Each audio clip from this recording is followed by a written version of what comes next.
fear don't make us who we are. So I'll dream until I make it real, and all I see is. Well, hello, everybody. Welcome to the same bat time and the same bat channel for Mentorship Mondays with Michelle and Maren. As you can tell, I am nasally. I am up in the nose area and I am sick with a cold, which is actually going to be kind of what we're going to talk about today. Is we're going to talk a little bit about that. So it worked out nice in that sense. But how you doing, Maren? It's so good to be here with you on a Monday. It's so good to be here with you. I know on an actual Monday too. On a Monday. I was just thinking about that, how excited I was that I get to talk to you today. So Yes. it always makes my day. Every day I get to talk to you. So Me too. I'm super excited. Me too. Yeah. So, we were chatting about what we're going to talk about today, and like we really do have so many things that we could talk about, and um, but Maren and I have really we both have a lot of interest in um healing in the body and emotions, and how do those emotions connect to your body? And when we talk about spiritual communication, these are all the foundations to having that clarity to be able to hear spirit, to feel spirit. So, the importance of all of these things is telling us that everything is connected. Our Hmm. bodies, our minds, our emotions, our diet, our actions, our reactions, our beliefs, all of it is connected.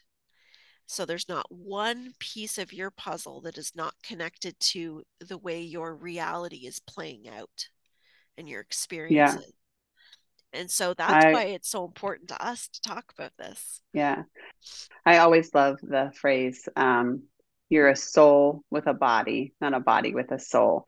And I just Yes. love, like, you think that you're like this energetic soul with all this energy surrounding you, and you perceive all that other energy, and that affects your body, Yes. not the other way around. Not the other way around. And we were just talking a couple of minutes ago, and it's like the concepts, like when we speak about it, it's like, yes, that's so simple. It makes so much sense, right?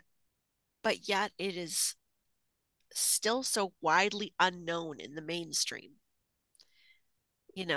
It's just even we talk about doctors, or people, medical doctors that I'll talk to, and they know this. I'll talk to a doctor about it, and in some of my own appointments, and asking about the emotions, and some of them do know a lot about this, and yet they don't exercise it or really teach it or go into it because it's still kind of out here, or they think that A it's not taboo. taboo. They don't want to be the Yeah. one, although there are many, many doctors that are studying this. And that kind of is what brings us to today, because Maren's been doing some studying and some research, and she's got so Yeah. much good information, which I'm going to do some research on too as well. But something happened that you were starting to share about one of your boys, actually both the boys. And I think that this is really amazing what has transpired. So maybe share with us what Yes. you experienced with the kids this weekend. Yes. So I can't remember if I told the first part of the story on the show or not, but Tell it again. Tell it again. I don't yeah, think you just did. I tell don't it think again. you did, but I Okay. may have heard it. Um, okay. So one day earlier this year, the boys, we were driving to school, and my oldest son was upset about, like, why do superheroes have superpowers and we don't? And I said, well, I said, everyone has a superpower. You just have to figure out what it is. And he was like, well, what is mine? And so I kind of thought about it, and I was like, I know what it is. It said you can sense other people's emotions. Like, you're really good at feeling how other people feel, and you feel that way too. And he was like, huh, okay. And then, my littlest was like, what am I good at? And I was like, you're such a good lover. You care about everybody. Like, he's so sweet and kind. But then that night, I literally think it was that night because I was like, oh my gosh, that must have been like a spirit influenced conversation because that night, my youngest fell on his bike and skinned his knee, and it was really bad. Like he should have gotten stitches, but we didn't go to the doctor. And my husband and I both had to calm him down and get it cleaned up. And my older son ran and hid in this like in the stairs um, in another room while we were getting him cleaned up. And then we finally got my youngest all, settled down, and he was like relaxing in bed with a show on, ice on his knee, bandaged up, happy. And my oldest came in the room, and my husband goes, "Have you been crying?" And he's like, "Oh, no, this is just dry eyes." And I know, right? And Sweetheart. and so we were like, okay. And then he was getting ready for bed, and he goes, "Mom, I have something to tell you." I was like, okay. And he goes, "It wasn't dry eyes." And I was like, "It wasn't? What happened? And were you crying?" He goes, "Yeah, remember my superpower, how I can feel how other people feel?" He goes, I could feel the way Quinn was feeling. And I I just started crying for him. And I was like, "Oh, I'm so sad that you were scared and we weren't there for you." And he goes, "I wasn't scared. I could just feel that Quinn was scared and it made me cry." And I was like, "Okay, like, thank you for sharing and like always share that with me." And so we kind of moved on, and I was like, "Gosh, like that's just amazing that I had that conversation with him literally that morning." And that he was able to like use that and like have awareness of what was happening to him and not Yes. just like, "Gosh, am I like, this wimp that cries when I see blood?" Like, he was like, "Oh no, I'm feeling his feelings," Yeah. which was really cool. Yeah. So cut to this weekend. um, my boys were spending the night at my mom's house, and they've done it 100 times, and everything's been fine. But for whatever reason, this time, my youngest started crying for me and wanted to go home and didn't want to like continue the sleepover. And my mom was trying to like settle him down, and it wasn't working. It just made him cry harder. And so then she started to get frustrated and like started telling him to be quiet. And then she said, if I did this at my grandma's house, she would have spanked me," which obviously was not any bit comforting for him. I was like, Yeah. "Mom, why did you say that?" He was like, "I don't know." um, but anyways, so then so anyways, then my mom was like, "It got really bad, and I said that, and then Tate started crying, and they were both crying, and I didn't know what to do." And so it was like a bad situation. And so then that morning, that was like later that morning, but my husband and I were sleeping, and we get this ding ding ding ding on the doorbell, and we're like, "What is it?" It was my mom bringing home my oldest son who had a stomach ache. And she was like, "He just wants to come home. He has a really bad stomach ache." And she had like a little bucket with him, and he just went and like laid on the couch and was completely like, I was like, "Oh my gosh, he must have a really bad stomach bug." He literally went just from her to the couch and was out for like 3 hours. And my husband and I were like, "What's wrong with him? Like, was it the food he ate? Is it a stomach bug? Like, what's going on?" Because like, he's not like this. Like, he'll go to a sleepover with his friends, stay up way too late, and just run and gun the next day. Like, so just to like be that zonked, Yeah. was completely unlike him. And then have the stomach ache was so unlike him. And, and then I was kind of like, I remembered something you said to me one time about how he's a transmuter of energy. And I was like, I think he got sick from all of that like drama that went on, like that Yeah. was like a lot for him to handle. And so he finally woke up, and he was completely fine. Like went off, played with his friends, his personality back, like just took like a 3 hour nap and was fine. And then I was kind of talking to him about what happened at that night, because like my mom got really frustrated. I wanted to just like, hear his side of the story. So I was like, how long did Quinn cry? Like, did Dee Dee comfort her? Like, or comfort him? Like what? And he was like, "Yeah, and you know how I have that superpower?" And I said, "Yeah." And he goes, "Well, Quinn was crying, so I cried too. And I could feel Dee Dee, how frustrated Dee Dee was and how sad Quinn was. And it just made me really sad. I didn't know what to do. And I was just crying. And I was like, wow, it's like you really do have that superpower. And yeah, I do. And so it was just so cool for him to like be able to again put the fact that they were that was like emotional, upset, and that he was feeling their emotions and he was able to justify it that way. But take it one step further, I think all of that really truly did make his stomach hurt and make him sick and make Yes. him like exhausted. Yes. And like it had a physical impact on his Yes. body. Even the Yes. next day, my mom said he slept through the night, but then the next day it had like a very physical impact on him.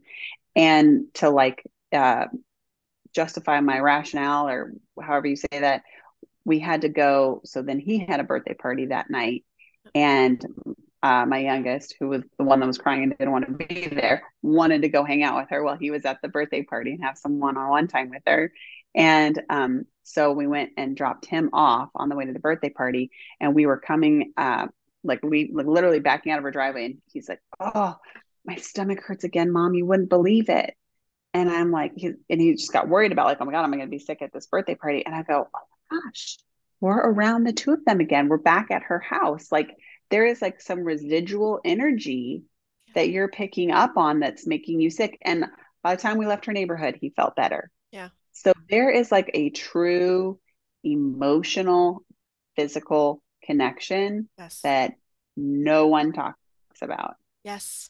You're absolutely right. And I'm listening to you tell this, and I mean, I heard you. I had the pleasure of hearing it a couple times, so I'm getting a lot of information. And you know, nobody does talk about it. And the very first thing that came to my mind was how much shame a child has the possibility of carrying if they don't understand what's wrong with them. And I say this because I can remember being a child and becoming sick in the middle of the day at school. Headaches, stomach aches, skin rashes, all kinds of different ailments. And my parents nicknamed me the hypochondriac Oh because yeah. they didn't, they were like, what is wrong with you? It's all in your head.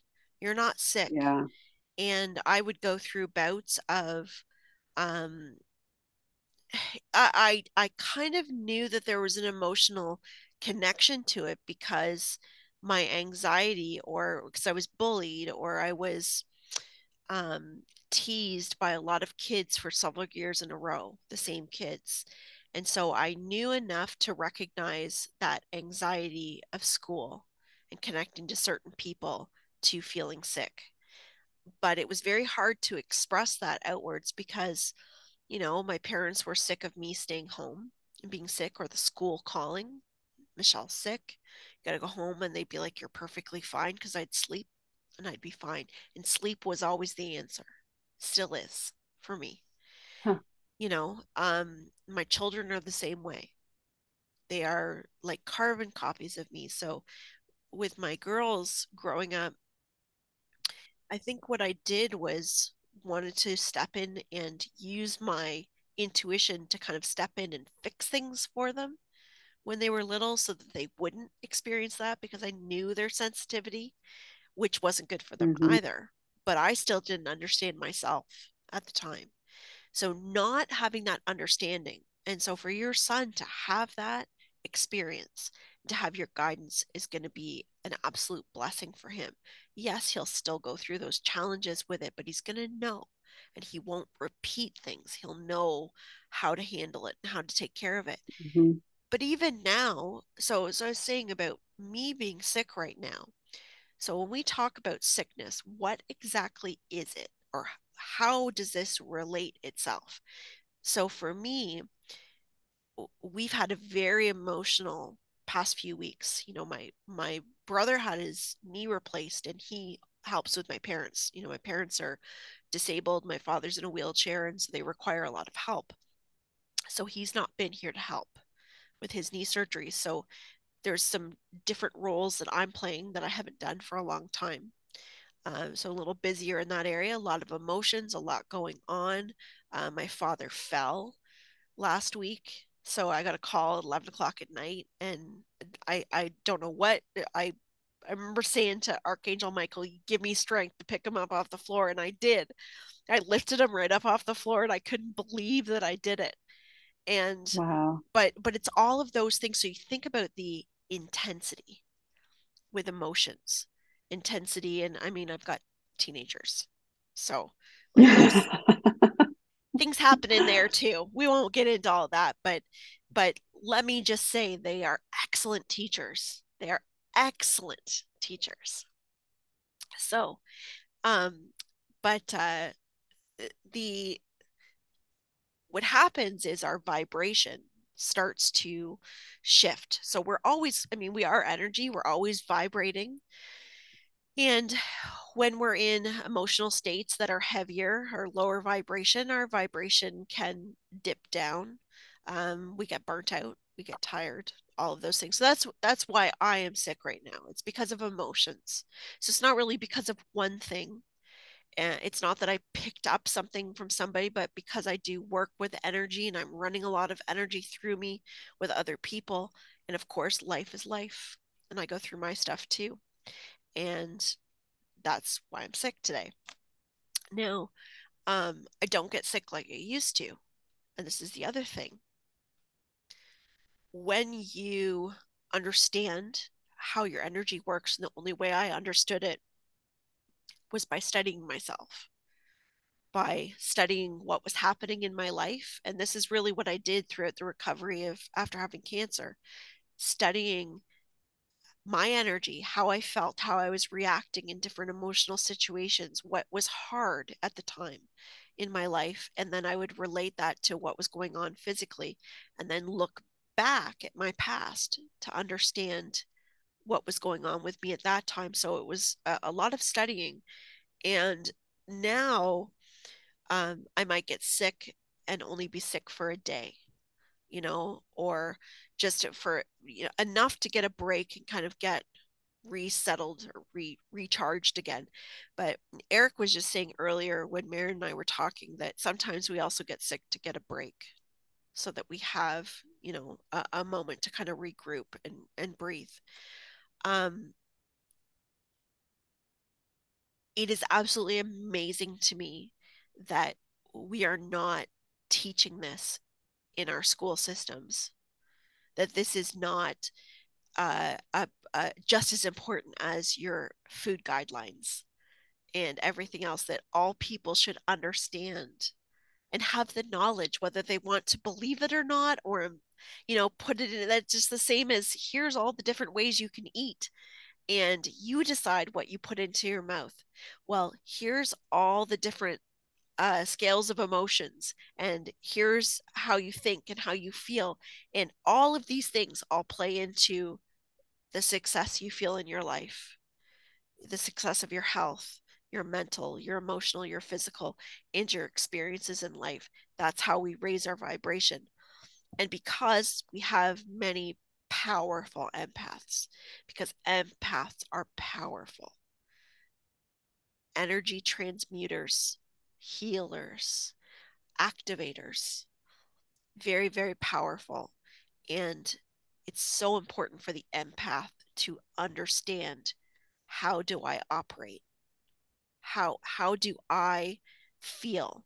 And just understanding little things like thinking out of the box, like it's not a stomach bug. It's it's the stomach's been bugged by something emotional. There's Hmm. something else that you're carrying, and your boy is a transmuter, so he's picking up on how he feels in feeling everybody else's energy. He's aware of everything that's going on. He's taking all that energy into his auric field. It's like he's a washing machine, and he's washing it all out and sending it back out. But then he's left with this residue, and it knocks him Hmm. out. And so rest was, I think, the most important thing for me. That's the first thing that I would do and still do if I'm overwhelmed, laying down and Esther Hicks, or Abraham Hicks, talks a lot about meditation and rest being a reset. And that is very true. For me, that's a reset button, being able to lay down. So if any of you are going through these types of things, and I'm sure most people that are watching this channel do experience and have experienced these things, that it's really a good idea if you can take a moment to close your eyes and lay down and relax. Ground yourself is another thing that you can do to ground your energy, but rest is by far, for myself, the most effective. Most effective. What else Yeah. have you learned anything that really surprised you about this? So, well, what is so obviously synchronistic is that I'm reading this book that is talking all about this, Yeah. all about the um, mind, emotion, body connection. And it's so interesting because there are so many um, incidences and examples that he gives where um, our bodies truly do react to energy. So he gave this one example. I'm reading two books. I'll preface these books too, because you guys, everyone has to read these books. Yeah. I just cannot state it enough. So, and again, I'm not reading them. I am listening to them. I, I I do a little combo. I'm doing a little combo. I bought the audiobook and I don't know what you call it, rented it, checked it out at the library. So I Yeah. can like look at it hard copy, but I'm listening to it. Yeah. Yeah. Because it's like, I read a paragraph and then someone talks to me and then I have to reread the paragraph again Yeah. and then it's so I get it. I it's do the same. I get it. it's Yeah. yeah, it's a huge waste of time if I try to read. Um, so my two books, okay, that I am reading, this is from Gabor Mate. I don't know if I'm saying his name right, Mm-hmm. but we've got The Myth of Normal. I don't know where my finger is here. The Myth of Mm-hmm. Normal is the best. Well, not the best, they're both great. And then Scattered Minds is the second one. So Mm-hmm. The Myth of Normal is all about how we're getting all of these diseases and like autoimmune diseases, anxiety, depression, ADD, you name it, from our emotions. And it's like, well, how come so many people are getting this? Why are our emotions so out of whack? And he's saying, because we're not living in a normal environment. It's not normal to, he said Mm-hmm. in 1930s, what do you say, 1930s, men, fathers had 40 hours off a week to spend with their families. And now it's like down to like 10 or something like that. It's Yes. crazy. Yeah. Um, and so like so the father is constantly stressed and then the kids are not having the quality time with the father, so their time's not becoming quality Mm-hmm. time. So it's kind of like this whole snowball effect with society. I mean, and that's just one example, like the amount of news that we get, the pressures put on us of work and school and college and the price of things and like and staying up late and you're expected to like I don't know, my husband's work events, it's like they're expected to stay up, like their dinners start at like 8 p.m, and they're supposed to stay out and talk and drink and hang out, and then their like meetings start at 7 a.m. It's like that constant pressure of go go go go go is Yes. not normal. No. It's not what our bodies are intended to do. And so we are putting on all of these coping mechanisms on our bodies, and they're staying. So like with attention deficit disorder, he says you're going through these experiences as a child and your body is using a coping mechanism. And he says a lot of sensitive people or a lot of children with attention deficit disorder are sensitive, they're extra sensitive, Mm-hmm. and so they have to use these coping mechanisms more than like the ordinary child that's not sensitive. Yeah. So like Tate, for example, would be considered a sensitive child, Yeah. where he just picks up on things so much. And so to get away from that, like crying, that energy, you might use the coping mechanism of like detachment, right? And so Mm-hmm. like you detach from that situation. Well, then you start overusing detachment, or you continue to use detachment when you don't need it, and hence that's ADD. So he was never so critics of him say like, oh, like, not everybody's been like traumatized as a child and now has anxiety, depression, or whatever. And his thing is saying that you don't need to come from a traumatic childhood or traumatic home. Our environment in general Yes. is traumatic. Yeah. Yeah. and and you have a normal body and a normal emotional system that's trying to navigate all of these different things that we're going through. And he's like, and no matter how hard and how, like, what me, of course, I'm like the most, I think I'm more aware than most of emotions and how they play. And here he's still in a situation where he's got to disconnect, and it it's hard for him, or like the skin knee, like things still Yeah. happen, he's just Yes. extra sensitive. um And that so I just want to interrupt for a second because that makes a lot of sense because we did a show on Blog Talk Radio a little while ago, and Eric's done shows before with talking about empaths and star seeds and earth angels. But the bottom line of all of that is they're sensitive. These people right, that are sensitive. And so what Eric has shared is that they come into the earth with a higher vibration, which is sensitivity, right? A right. higher vibration is not a better than type of thing. It means that you are um, clear in a certain way. So if you are extremely sensitive, your vibration was expanded. You carry more of your natural vibration onto the earth. And because life, the earth is a heavy, dense place to begin with, then we get all of the trauma society carries. And that's exactly Mm-hmm. what you're saying. It is Mm-hmm. and so this is also important to remember that we can't look at somebody and say that one person has had a lot of trauma. Like we can't judge trauma, in other words. We can't look Yes, and say yes, he that says that a person lot. has not had a lot of trauma, so they shouldn't feel this way. Because I used to get Yes. that. I used to get, well, you grew in a loving family and you had this and you had this. You have no reason to be like that.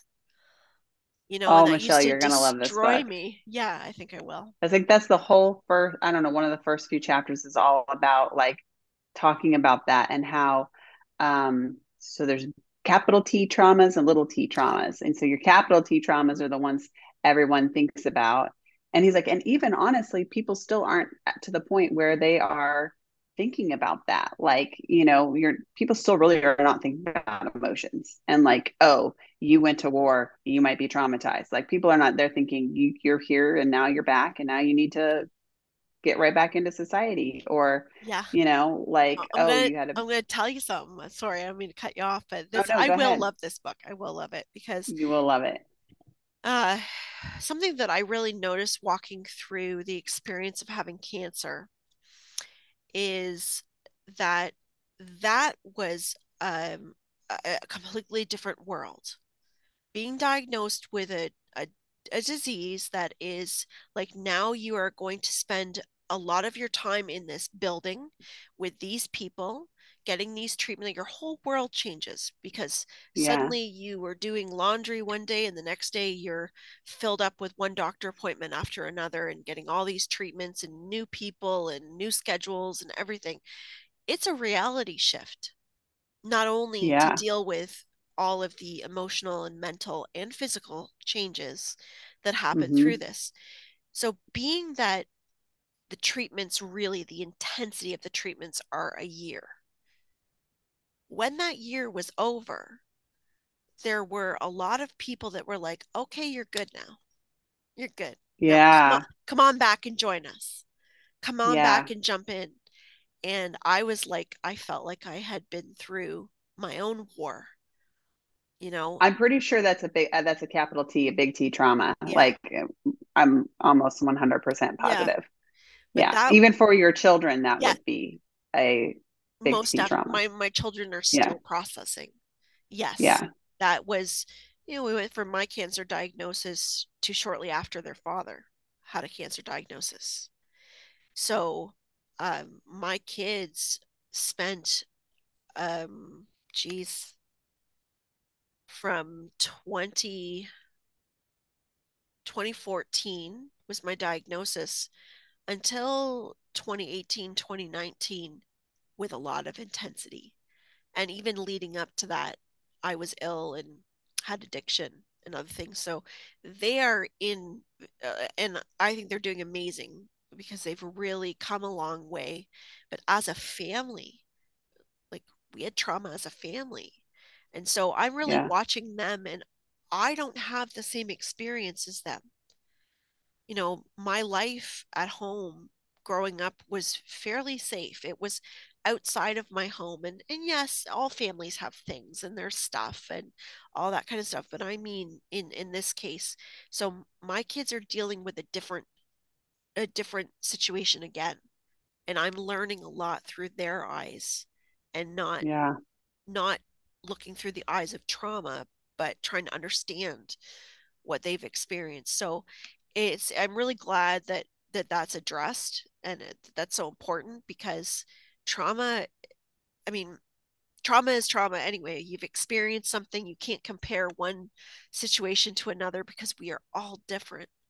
Our Hmm. sensitivities are different. So one thing could happen to me that may not affect me so much. It could happen to someone beside me and just be devastating to them. And Hmm. it's so important we don't judge that on somebody, Hmm. right?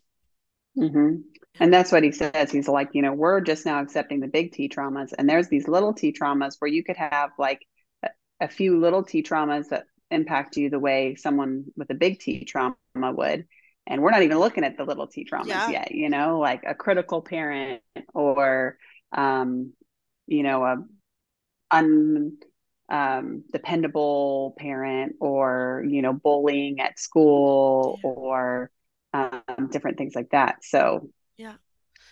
and then it just all impacts your health. So what was really cool was he was saying that, so with autoimmune diseases and other diseases, he said that they actually like there's a lot of studies, first of all, but second of all, like doctors would start to notice characteristics and personality types that went with these different personalities. So like ALS would be like this one type of personality, and like rheumatoid arthritis would be another personality. And he said like at this one hospital, doctors used to like joke like, oh, not nice enough for, I think it was like ALS, or because apparently ALS people are just like overly pleasers, so Mm. what that is that's repressed anger and repressed, um like just repressing your feelings and your anger, is, and like the, oh, perfectionism is those combos that create like that type of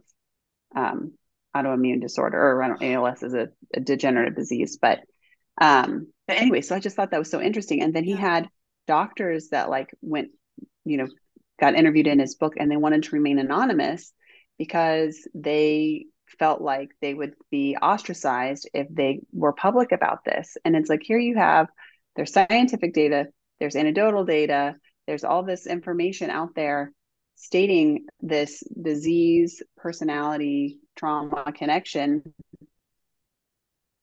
and no one's acknowledging it. And like time and time again, he like will interview these patients, and and they'll be like, oh, and no one ever, had this autoimmune disease, and no one ever asked about my like personal history, like what I went through, what I was going through at the time that it, started. And it's like, why don't we look at that? Like what's Right. happening in this person's actual life besides just what's happening to the body Right. to treat this disease That's or, right. That's right. disorder. And that's disease should be treated, illness, anything should be treated with the whole package. Yeah. Treatment should be complete. Well, and that's what he's saying. He's not like anti-medicine. Yeah. He's just saying it's just highly inflated. Like we really need to look at the whole treatment Yes. option. And he says that like, oh, this person had cancer and they successfully are in remission. And yes, they did chemo and radiation. Like that was a very important part of their recovery. The second part of their recovery is that they decided that this wasn't an illness. This was something that they needed to process through their life, and kind of exactly like what you did. So you're just going to love this book about how Yeah. you look, when did this happen? How did I feel during this? And you truly like heal. And what's so interesting is, even, and I've talked about this in the earlier episodes, the Heal documentary, Yes. there was a woman that healed from cancer, and she was like, it's truly because I healed like emotionally, Yeah. is what I feel like. And she's like, yes, I did chemo and radiation, but I think it was the emotional healing that Yes. happened that helped me Yes. heal. Yeah. Most definitely. And it's very powerful because that was my very first realization of my own power, was taking control of my emotions, which was my only choice of what I, well, really the only thing I felt I had left to do was take control of my emotions. It was the only thing I had. I felt like I'd lost control of absolutely everything else. And that Yeah. was blazingly obvious to me that, Michelle, you can decide what you're going to do with this, how you're going to go forward with this. Are you going to use this to your benefit? Do something with this with yourself? Are you going to figure this out? Well, the one thing I decided I'm not going to do is I'm not going to go on the internet. I'm not going to focus on all the doom and gloom with it and the what ifs. I'm going to do everything in a forward direction. And exactly as you said, I'm going to use this as a time to reinvent myself. Michelle, your healing story is so incredible. To overcome addiction and then get diagnosed with cancer, and to have the mental capacity to regulate that and navigate that is unbelievable. Thank you. Yeah. I did it with a lot of spiritual help. I did. I had a lot of help throughout it, but it that is, and I'll say this, I feel that healing, like, that was my miracle, and I feel like everything else I'm experiencing now is like the cherries on top in life, because going through that is like, whoa, like I got through that. Like I actually did get through all of that, and I'm very proud of myself, and I feel very successful doing that. And I know I worked very hard through that. And I was never able to speak that way to myself. You know, Yeah. I was never able to say, good job, Michelle, like you really did this, and be really, truly proud of myself. And I am Yeah. now, I am today. And Well, that's that's, wonderful. yeah. And that feels really good to be able to say that. Yes. And you should be. Thank you. You should be so proud. Thank you. Thank you. Yay, I didn't know this was going to turn into a good job, Michelle. Thank you very much. Little Michelle counseling session. True, true. Hey, I need it every now and again too. Um, but I think we're going to have to check back into this and talk about this some more as we go along the process of I'm going to start. I'm going to start, and I'm going to order my audiobooks today. And I'm going to start. And I'm excited. I'm excited because that's just right up my alley. So I'm very excited for that. But It's just so yeah, interesting. it is. It's It is. And I know there's so many people that are watching us that have had issues with their body, emotions. We've got so many empaths that well, what watch us. I want to talk about too is like, and you might be the perfect example, although you seemed like you had a lot of clarity, but like I know there's so many people out there that are so conflicted. They haven't been listening to their body for so long. Their body's so out of whack. You know what I mean? And like, how do you how do you come out from that? How do you start listening to your body? How do you start putting up those boundaries? And like, But sometimes it's like you can't quit your job when it's a stressful job. So how do you make those like baby steps? This is what we'll have to talk about next time, because I'm sure it's like yeah, a long no, topic. But how do you make the baby steps to start listening to your body, to start getting well? What do you need to do? well, I didn't have clarity when I started because I was coming out of my addiction, and then I had a little boy. A year later, I had Marcus, and then a year after that was when I was diagnosed. So it was almost like the universe said, that didn't shake you enough. So let's give you a little harder shake because she didn't quite get it. That's how it felt. Mm-hmm. So at the time when I had my diagnosis, um, I was not clearly hearing spirit. I was, I mean, I used prayer and all kinds of things like that, but not anything like I do now. Very different. So the very first thing when I got to the point of, and this was about a month after my diagnosis, I have known and I've had this inside feeling for years throughout my adult life that I knew I was ignoring doing the right thing. It's the only way I can describe it. I just knew I wasn't doing the right thing, or I felt like an imposter. I felt like I was pretending to be something. So I never felt truly connected as even as a mother. And I can say that today because I feel differently today. Yeah. But even as like I would always question what I was doing. And when I would hear this Yeah. little voice in the back of me saying, you need to do this, I'd be like, nope, that's too much work. Mm-mm. I had a lot of problem taking responsibility. So I wanted to do everything the easy way. And I had a lot of guilt for it because I felt very lazy. And that's what I was saying to myself. You're lazy. You can't finish anything. You don't do anything right. If people knew what you were really like, they wouldn't want to be around you, or they would say this about you. That's where that space was at that time. So the first realization was just knowing that I could not act the way I was. I had to be me, meaning I had to be honest. That meant being honest with myself and honest with other people.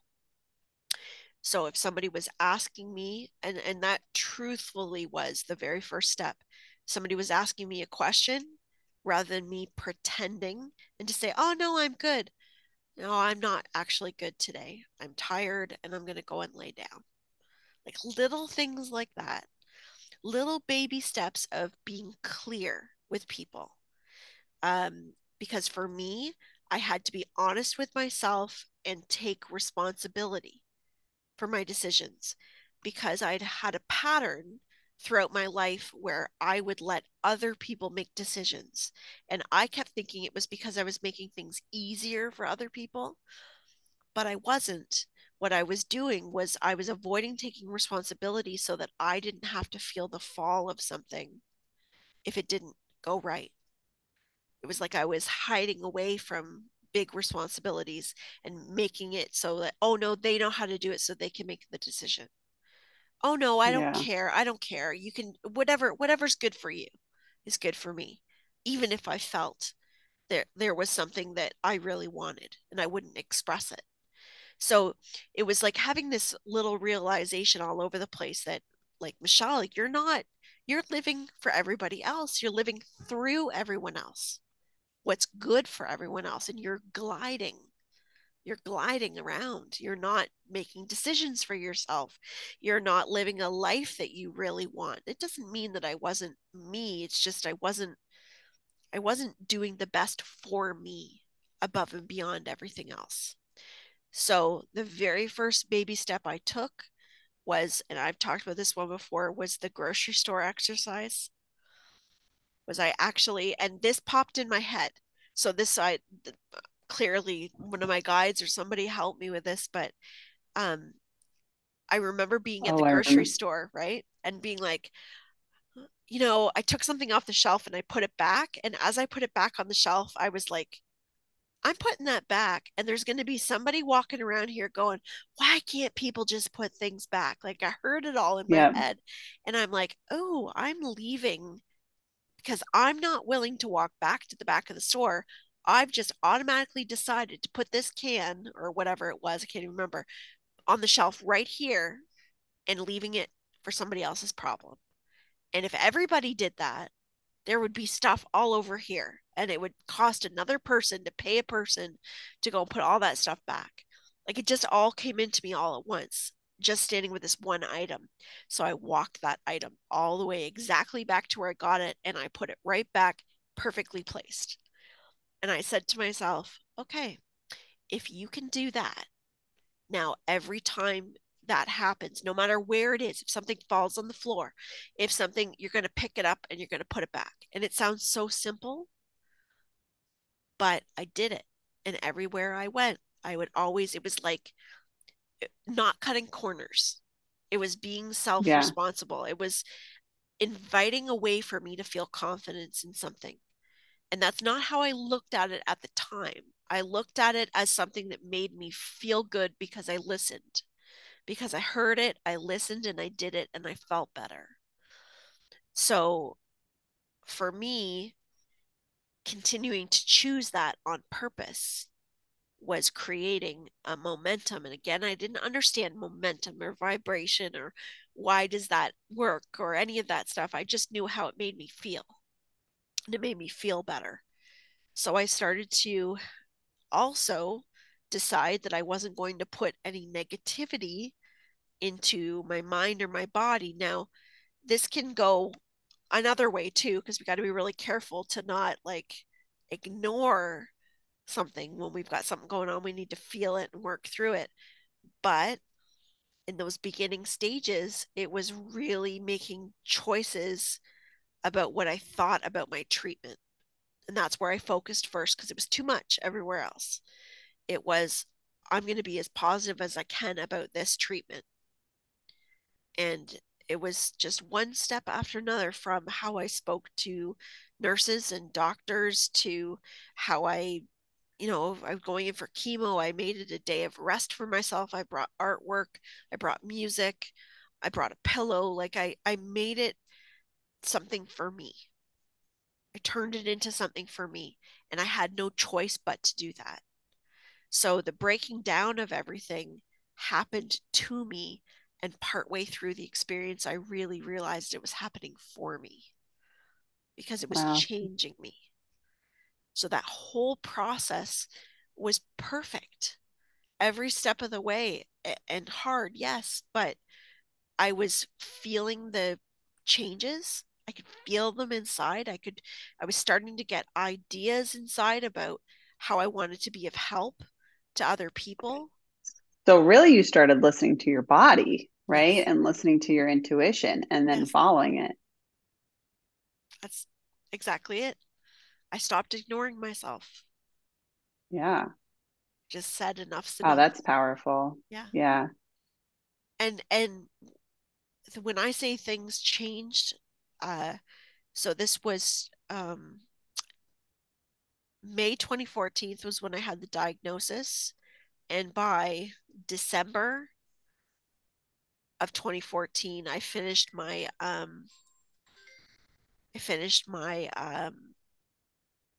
First round of chemo, radiation.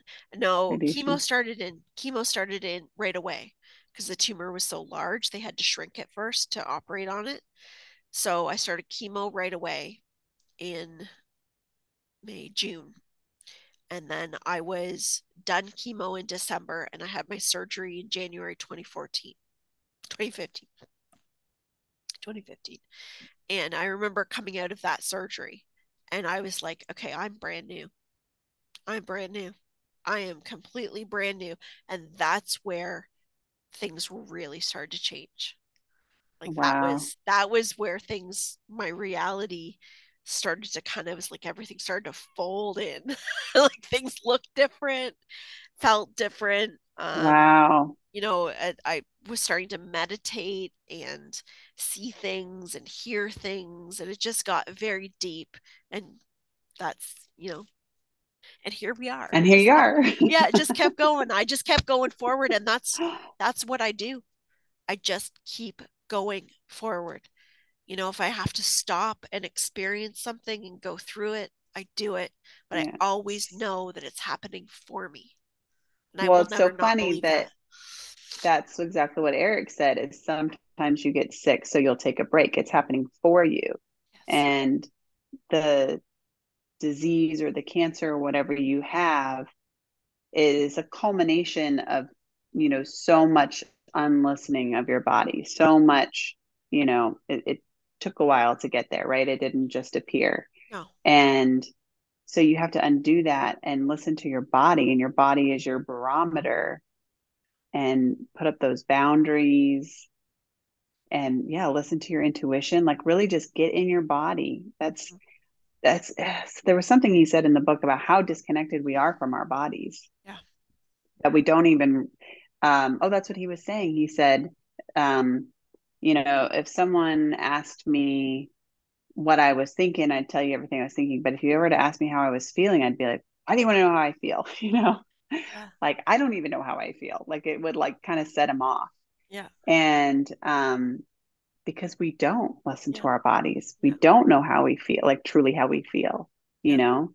He said, even like interviewing some people, they're so disconnected from the like emotional, like pain, but yes, pain that they're living in, that they don't even understand like what they're going through. Like it's not until you really dig before they're like, oh. And I even said that. I think I said that in one episode. I'm always like, oh, I'm happy. And Yeah. then like you start digging and I'm like, oh, Yeah. I'm not happy. Like, Yeah. you know? Yeah. So we are It's so a little disconnected. scary. It's a little scary, Yeah. when you think Yeah. about it, because I always thought I was happy.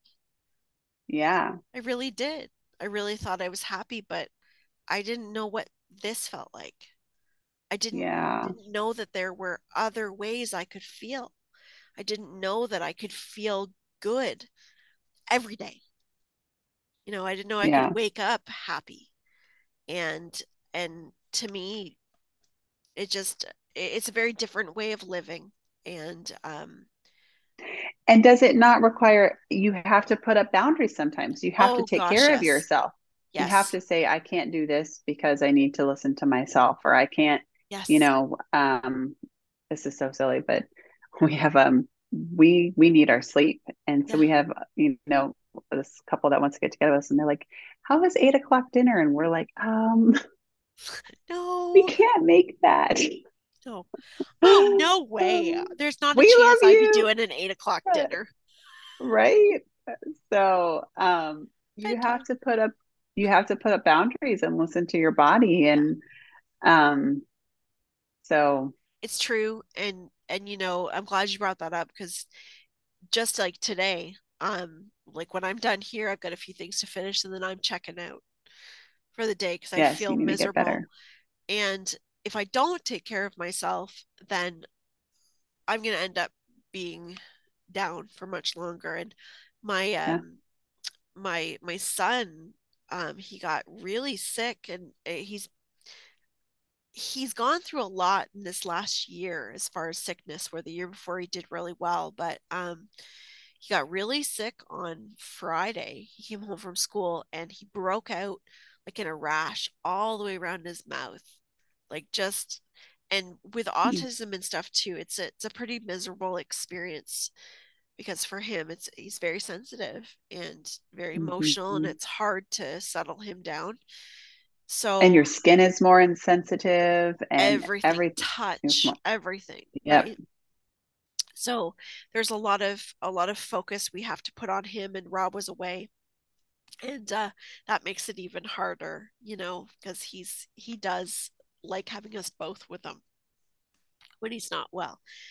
But anyway, but this is the other thing, and Eric has worked with me long and hard about this, and this is expectations, whether this is because I put a lot of expectation on myself, and I it's important for me that my family is number one, and I will always be there for them first before anything.